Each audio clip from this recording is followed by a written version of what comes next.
En pratiğinden bu güzel ıslak kekimiz için malzeme listemizde 1 su bardağı un mevcut, 1 çay bardağı sıvı yağ, 1 su bardağı süt, 1 su bardağı toz şeker, 2 adet yumurta mevcut, kabartma tozu kullanacağım içerisine ve isterseniz siz vanilya tercih edebilirsiniz. Ben acı badem damlası birkaç damla kullanacağım sadece, çok az, çünkü acı bir tadı daha fazla eğer yoğun koyarsam acılaştırmaması için sadece 2-3 damla yeterli olacak aroma katması için. Acı badem aroması kullanacağım içerisine ve 3 yemek kaşığı da kakao ilave edeceğim. Öncelikle yumurtamı bir kaba alıyorum ve çırpacağım. Köpük köpük olana kadar çırpacağım. Bakalım.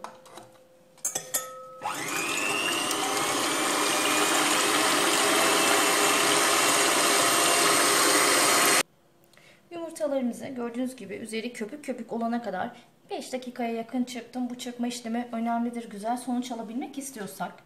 İçerisine sütümüzün yarımını ekleyeceğiz. Daha sonrasında öncelikle şekerimizi ilave ediyorum. 1 su bardağı şekerim mevcuttu. Şekerimi ilave edeceğim. Ardından sütümün yarısını ilave edeceğim. Yarısını daha sonraki aşamada kullanacağım. Tabii ki bu aşamaları da hep birlikte göreceğiz.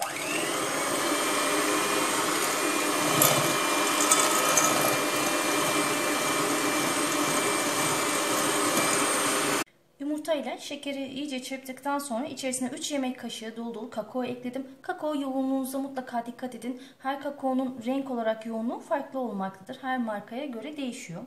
Ben 3 yemek kaşığı ilave ettim. İçerisine 1 çay bardağı sıvı yağ,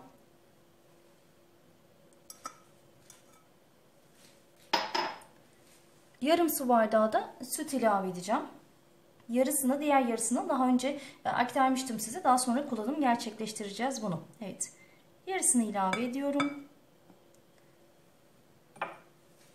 Çırpmaya devam edeceğim yavaş yavaş.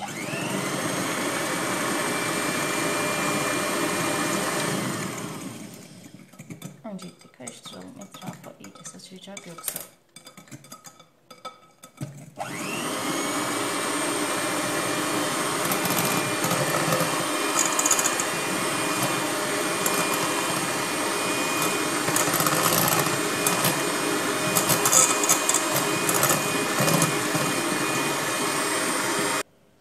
Güzelce çırptık tüm malzemelerimizi.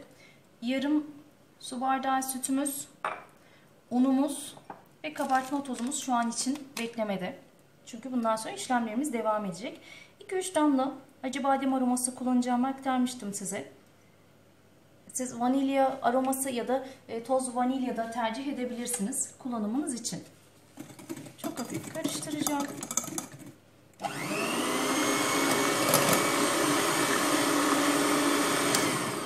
Yeterli olacaktır.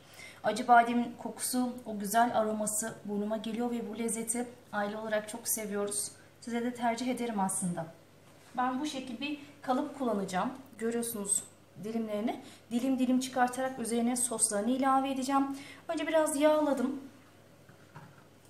Daha sonrasında içerisine iç harcımdan biraz ayıracağım. 1 çay bardağı kadarını akabinde kalıbıma yerleştireceğim. Eşit bir miktarda. Yeterli olacaktır. Geri kalanını kalıbıma dökeceğim. Yaklaşık 1 çay bardağı kadar ayırdım. Burada beklemeye alıyorum. Kabartma tozu ilave ettim. Yarım paket. 1 su bardağı unumuz mevcuttu. Unumuzu ilave ediyorum. Yine etrafı sıçramaması için çok az karıştıracağım öncelikle.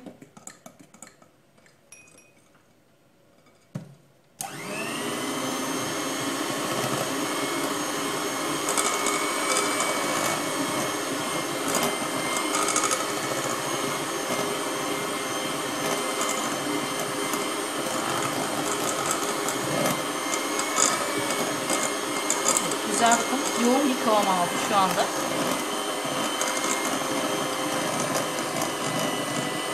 İyice karıştırıyoruz. Kabartma tozu yayılsın istiyorum.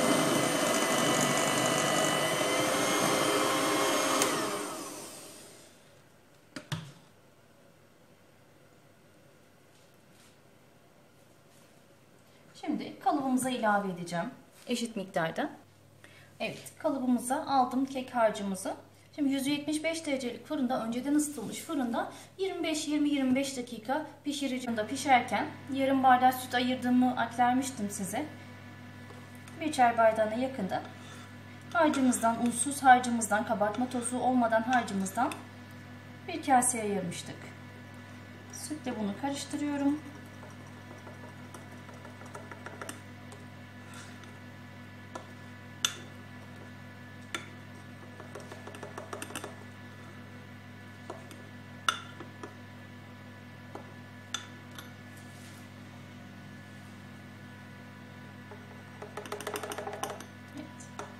Yarım su bardağı sütümüzle karıştırdık.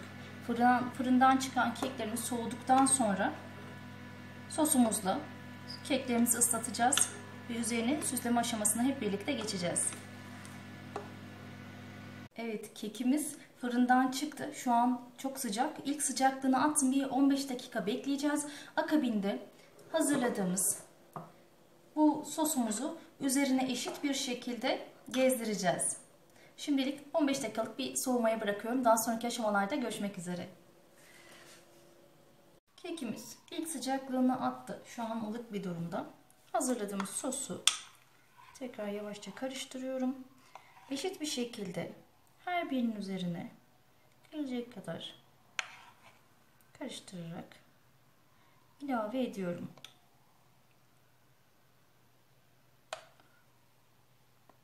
Bu sosu çekecek ve bu sosla lezzetlenecek güzel bir kekimiz mevcut.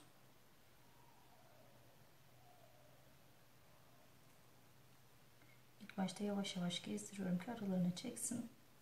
Çektikçe yine ben ilave edeceğim.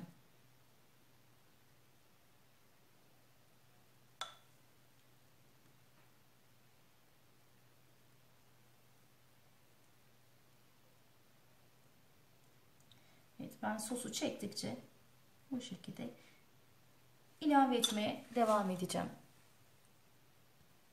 Eşit bir miktarda bütün sosu üzerine yaydım. Keklerimiz üzerine 8 dilim kekim mevcut. Şu anda gördüğünüz gibi sosu da içerisine çekmesini bekleyeceğim. Bir 5-10 dakika. Akabinde sunum aşamasına geçeceğiz hep birlikte. Evet, ıslak kekimiz son haliyle hazır. Şu anda sunum için. Gördüğünüz gibi harika. İçerisine sosu da çekti. Güzel bir süsledim. Frambuaz da süslemek istedim üzerine. Ben çikolata sosu ilave ettim.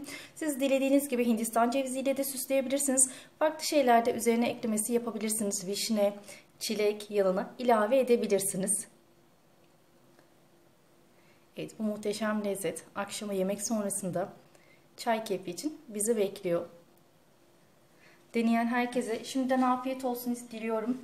Lütfen videomu izlediyseniz kanalıma abone olmayı unutmayınız. Yorum, görüş ve önerileriniz benim için her zaman önemlidir. Bu tarifim için de bekliyorum. Abone olmak ücretsizdir. www.emelcelezzetlianlar.com adresime de sizleri davet ediyorum. Birçok pratik lezzetlerimle, tariflerimle birlikte. Hepinize afiyet olsun diliyorum. Sevgi ve lezzet dolu günler dileğiyle. İyi akşamlar.